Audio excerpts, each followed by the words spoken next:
Fellas, welcome back to the lineup. 306 Young Street, Jordan Store, best city in the world to 6.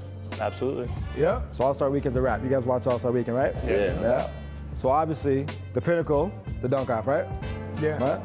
Lackluster, mediocre. What would you do to actually change it? What would you guys do?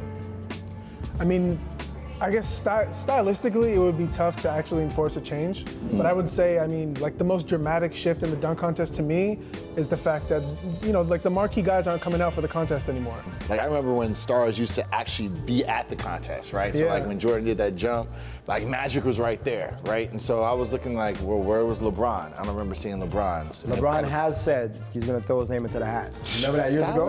LeBron did say that, right? Yeah. I think that's when the change happened, though. Like that was around the time where the dunk contest started to lose relevance because, you know, like I do think that the stars of tomorrow follow the stars of today. And LeBron was the star of that day. And he kept playing with the fans like, yeah, I'm going to join the dunk contest. Right. Well, I might do it. Right. And every time the actual contest came, he wasn't there. Yeah, I think the same thing, man. Like these marquee guys aren't. The fans want to see the big names in the slam dunk contest, and I just think it's not happening right now. Yeah. And I think that it's something that the fans could be more affiliated with, and maybe have a say in who's participating in the dunk contest. For me, I'll tell you straight like this, man. No more props. No more airplanes.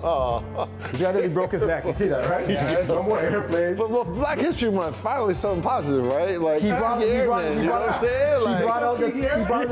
I thought he jumped over. I'm like, hold on, is he jumping over all 5 of them?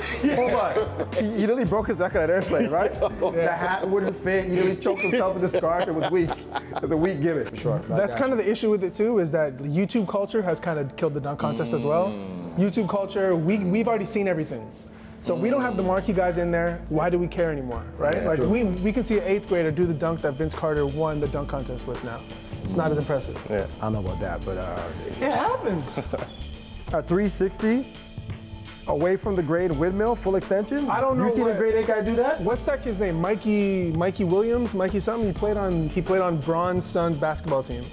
Search him up. Mikey, these dunks didn't even exist. He doesn't go to Lester B. Pearson Collegiate. Nobody Toronto. does.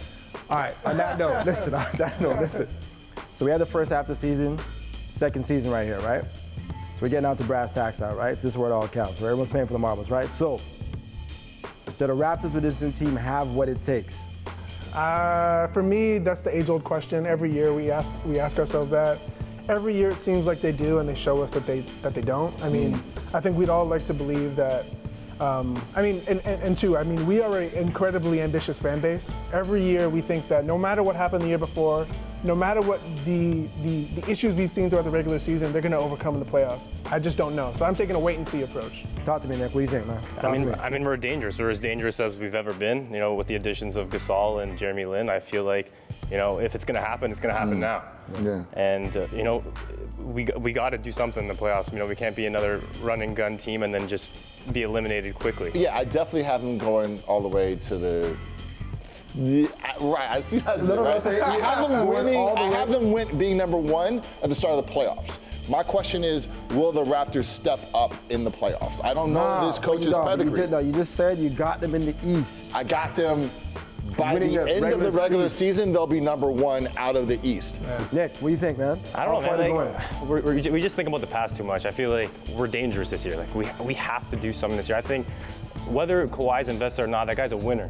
So I think that he's here to make a statement, and if he can put Toronto on the map as a champion, I think that he's going to do that. How far are we going? You sound like a Raptors analyst.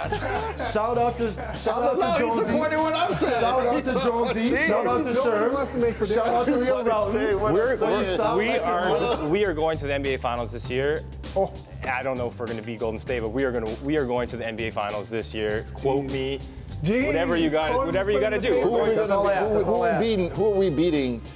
Who can we beat in the East? You're saying we can beat everybody? We can beat everyone. If we can't do it this year, one can. It's not going to happen. When can we do it? Yeah. You're right. Yeah. So what do you think? How far? I don't know as well. I'm not willing to sit here and That's the problem. That's the problem with Toronto. That's the problem with Toronto. Let me explain. Listen, you sound like a scientist. No. It is a science. It's not a science. How far are we going? Are they winning the East? Yeah, you know what? I'll say that I'm confident we can win the East. Yeah. Is that actually going to happen? I don't know. But what I will say is this. What I will say is this. What I will say is this, though. What I will say is this. Listen, What I will say is this. Listen. Put your hand down. I will say, this is our last chance. This is our last chance at a real run. So I think the team will be reinvigorated. Kawhi is a winner. Above all else, right? He's a winner. So our greatest player is a winner. We got a new coach. We hopefully have a new culture. This is our last chance. If we don't win, he's leaving. And if he leaves, we may be stagnated for the next 10 years, right? And this is last chance at the barber chair, man. It's a wrap.